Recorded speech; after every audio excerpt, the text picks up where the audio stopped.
తాకట్టులో ఉన్న మీ బంగారాన్ని విడిపించి అదే రోజు ఉన్న ఆన్లైన్ రేట్కే మేము కొంటాము. Ganesh gold buyers. మా నంబర్ 9160556916.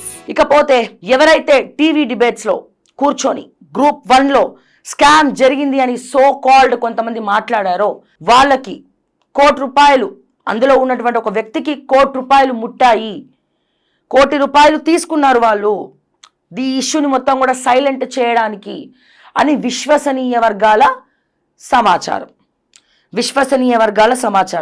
అండ్ నేను ఒకటే ఒక క్వశ్చన్ అడుగుతున్నాను, ఈ 5,000 సమానం కాదు, ఓకే?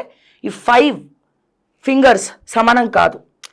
ఈ వేలు ఉన్నట్టు ఈ వేలు ఉండదు, ఈ వేలు ఉన్నట్టు ఈ వేలు ఉండదు, ఈ వేలు ఉన్నట్టు ఈ వేలు ఉండదు, ఈ వేలు ఉన్నట్టు ఈ వేలు ఉండదు. అట్లీస్ట్ కొంచెం డిస్టెన్స్ కనబడుతుందిగా, తేడా కనబడుతుంది కదా సార్ రేవంత్ అన్న. నేను అడిగే క్వశ్చన్కి దయచేసి ఒక్క క్వశ్చన్కి రేవంత్ రెడ్డి గారు నెక్స్ట్ ప్రెస్ మీట్లో సమాధానం చెప్పాలని నేను కోరుకుంటున్నా. ఎందుకంటే ప్రతిదీ కూడా ఇంటెలిజెన్స్ మానిటరింగ్ జరుగుతున్నాయి మా వీడియోస్ మీద, ప్రతిదీ కూడా ముఖ్యమంత్రి గారు చూస్తున్నారని కూడా మాకున్నటువంటి ప్రధాన సమాచారం.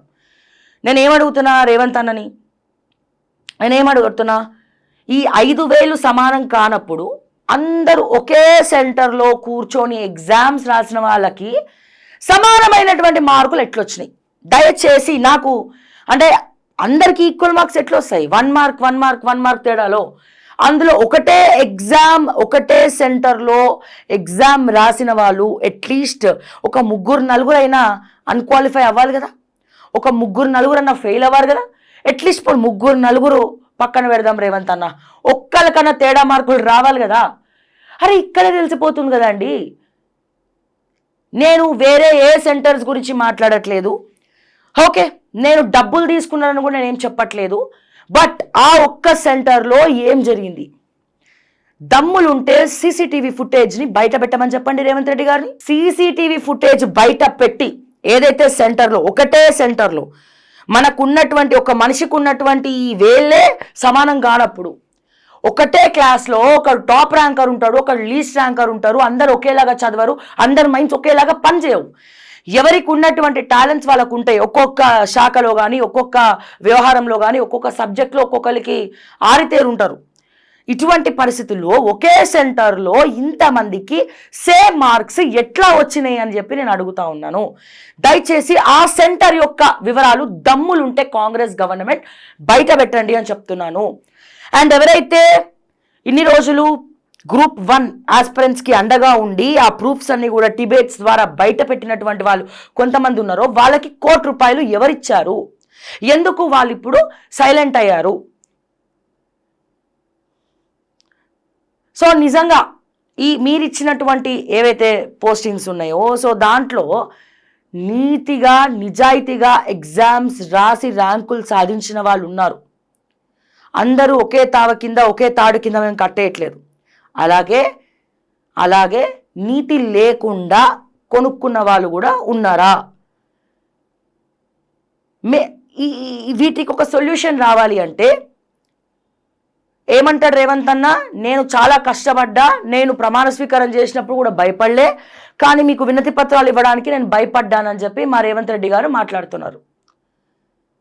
నిజంగా మీకు అదే భయం ఉండుంటే తెలంగాణ ఇప్పుడు ఈ పరిస్థితిలో ఉండదు. తెలంగాణ అడ్మినిస్ట్రేషన్ ఫెయిల్ అయి ఉండదు. సంక్షేమ పథకాలు ఆగిపోయి ఉండవు. బీహార్లో పోయి అబద్ధపు ప్రచారాలు మీరు చెయ్యరు. కానీ మీకు భయం లేదు. నెక్స్ట్ నేను గెలిచినా గెలవకపోయినా నాకు సంబంధమే లేదు అన్నట్టు మీరు వ్యవహరిస్తూ ఉన్నారు. ఎట్లాగో మనం ఓడిపోతాం, సో ఈ 2 ఏళ్ళు మనం ఎంత కావాలంటే అంత దోచుక తిందాము అన్నట్టు మీ వ్యవహార శైలి ముందరికి వెళ్తుంది అనేది మాత్రం ఇక్కడ క్లియర్గా తెలుస్తోంది. సో దయచేసి ఎవరైతే, నేను ఒకటే చెప్తున్నాను, నీతిగా నిజాయితీగా ఎగ్జామ్స్ రాసి ర్యాంకులు సాధించి మా బడుగు బలహీన వర్గాల పిల్లలు డిప్యూటీ కలెక్టర్లుగా పదవులు పొందినరో వాళ్ళకి శిరస్సు వంచి నేను నమస్కరిస్తూ ఉన్నాను, కంగ్రాచులేట్ తెలియజేస్తూ ఉన్నాను. కానీ ఎవరైతే అడ్డదారిలో పోస్టింగ్స్ తెచ్చుకున్నారో వాళ్ళు ఇప్పుడు దొరకకపోయినా కర్మ అనే చేతిలో ఎప్పుడైనా చిక్కుక తప్పదు. అండ్ అడ్డదారి తొక్కి వచ్చిన వాళ్ళు ఖచ్చితంగా బల్ల కింద చేతులు పెట్టి ఆస్తులు కూడబెట్టుకోవడం తథ్యం. ఇప్పటికే మన తెలంగాణ గవర్నమెంట్ ఆఫీసర్స్ చేతిలోనే ఖరాబ్ అవుతుంది.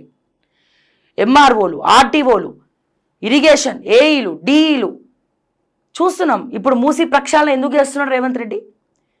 దానికి ఒక ప్రత్యేకమైనటువంటి స్ట్రాటజీ ఉంది. అదొక నేను స్పెషల్ స్టోరీలో చెప్తా. మూసీ ప్రక్షాళన అనేది మంచి కాన్సెప్టే, కానీ దీనివల్ల కొన్ని వందల ఎకరాల విస్తీర్ణానికి సంబంధించినటువంటి ప్రాఫిట్స్ డైరెక్ట్గా వచ్చి రేవంత్ రెడ్డి గారి జేబులో పడుతున్నాయి. అందుకే చెప్తున్నా ఇది ఒక స్పెషల్ స్టోరీ, సపరేట్ సబ్జెక్ట్ అని. కానీ దానికంటే ముందు ఈ ఇరిగేషన్ ఆఫీసర్లు సోకాల్డ్ అమ్ముడు పోయిన వాళ్ళు ఎవరైతే ఉన్నారో, వందల కోట్ల రూపాయలు కూడబెట్టుకున్న వాళ్ళు ఉన్నారో, వాళ్ళందరూ హ్యాపీగా కాళ్ళ మీద కాలేసుకొని బీపీ ట్యాబ్లెట్లు వేసుకొని మింగుతున్నారు. కానీ అన్యాయం జరిగింది మాత్రం అతి సామాన్యులకు. కష్టపడి లోన్లు తెచ్చుకొని, బ్యాంకు లోన్లు తెచ్చుకొని, అన్ని పర్మిషన్స్ ఉంటేనే బ్యాంకు లోన్ ఇస్తుంది. ఆ విషయం అందరికీ తెలుసు. సో అన్ని పర్మిషన్స్ తెచ్చుకొని లోన్ తీసుకున్నాక ఒక హైడ్రా వచ్చి బుల్డోజ్ చేసి ఆఫీసర్లను ఏం చేయదు హైడ్రా, దొంగతనంగా సంతకాలు పెట్టినోడిని ఏం చేయదు హైడ్రా, మ్యాప్లని మార్చేసినోడిని హైడ్రా ఏం చేయదు, సస్పెండ్ చేయదు, వాడిని జైలు వేయదు. కానీ శిక్ష మాత్రం కొనుక్కున్నోడికి అనడం ఏమాత్రం న్యాయం సార్? ఏమాత్రం న్యాయం సార్? సో వాళ్ళకి కూడా శిక్ష పడి ఉంటే ఈ రోజున ఇటువంటి కాంట్రవర్సీస్ హైడ్రా ఎదుర్కొనేది కాదు, రేవంత్ రెడ్డి గారు ఎదుర్కొనే వాళ్ళు కాదు, రంగనాథ్ గారు ఎదుర్కొనే వాళ్ళు కాదు. కేవలం ఇక్కడ శిక్ష కొనుక్కున్న వాళ్ళకి మాత్రమే. అమ్మిన వాళ్ళకి లేదు, రిజిస్ట్రేషన్ చేసిన వాళ్ళకి లేదు, చెరువుని అక్కడ చెరువే లేదు అని చెప్పి ఎన్ఓసీలు ఇచ్చిన వాళ్ళకి లేదు, ఎవరికి లేదు. కానీ సామాన్యులకి మాత్రమే ఈ శిక్ష, ఈ కర్మ. ఇది ఎంతవరకు కరెక్ట్? దీని గురించి కూడా రేవంత్ రెడ్డి గారు మాట్లాడాల్సినటువంటి అవసరం ఉన్నది. మరో 4 సంవత్సరాలు రియల్ ఎస్టేట్ పుంజుకునే పరిస్థితులు ఎక్కడ కూడా కనబడట్లే. జనరల్గానే ప్రపంచం మొత్తం కూడా ఆర్థిక మాంద్యంతో కొట్టుమిట్టాడుతూ ఉన్నాం. ప్రపంచవ్యాప్తంగా షేర్ మార్కెట్, స్టాక్ మార్కెట్ తలకిందులైతోంది. గూగుల్, ఇన్ఫోసిస్ అండ్ పెద్ద పెద్ద కంపెనీలు లే ఆఫ్లు ఇస్తూ ఉన్నాయి. లే ఆఫ్స్ దాదాపు 70,000-80,000 మంది రోడ్డు మీద పడేటువంటి పరిస్థితి ప్రపంచవ్యాప్తంగా. దానికి తోడు పహల్గామ్ అటాక్, యుద్ధం, రష్యా ఉక్రెయిన్ యుద్ధం. సో ప్రపంచవ్యాప్తంగా ఎక్కడ యుద్ధం జరిగినా అది యూనివర్సల్ ప్రాబ్లం అవుతుంది. ఎక్కడ యుద్ధం జరిగినా అది భారతదేశం ఏదైతే భారతదేశం యొక్క రెవెన్యూ ఉందో కేవలం ఇది మాత్రమే కాదు, ప్రపంచవ్యాప్తంగా జీడిపి రేట్స్ కూడా తారుమారయ్యే ప్రమాదం కనబడుతుంది. మరి ఇటువంటి పరిస్థితుల్లో దానికి తోడు తెలంగాణలో గవర్నమెంట్ మారింది, అడ్మినిస్ట్రేషన్ ఫెయిల్ అయింది. బెల్ట్ షాపులను అన్నటువంటి కాంగ్రెస్ పార్టీ మరికొన్ని బెల్ట్ షాపులకు పర్మిషన్లు ఇస్తోంది, టెండర్లు ఇస్తోంది. ప్రధాన రెవెన్యూ అయినటువంటి లిక్కర్, ఆ తర్వాత రిజిస్ట్రేషన్స్, ఇవన్నీ కూడా ఎక్కడ పోతున్నాయి? ఈ డబ్బులన్నీ కూడా ఏం చేస్తున్నారు? దీన్ని ఏ రకంగా సమానంగా పంచుతున్నారు? సరే పోనీ అవుట్సోర్సింగ్ ఉద్యోగులకు జీతాలు ఉన్నాయా అంటే 6 నెలల నుంచి 0. అదే స్టాఫ్ నర్సులకు జీతాలు ఉన్నాయా అంటే 0. అరే మా పోలీసు వాళ్ళకు బెనిఫిట్లు ఉన్నాయా అంటే 0, నో బెనిఫిట్స్.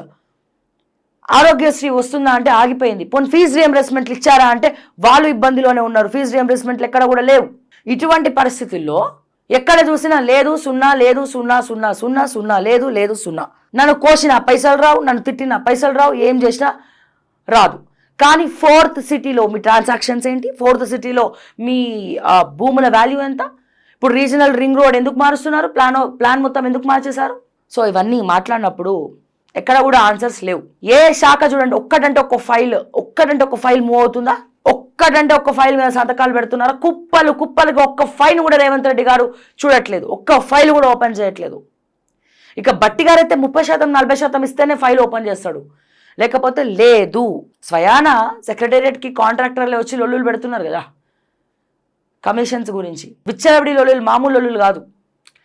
కాంట్రాక్టర్లు అట్లనే ఉన్నారు, కాంట్రాక్టర్స్కి న్యాయం జరగట్లే.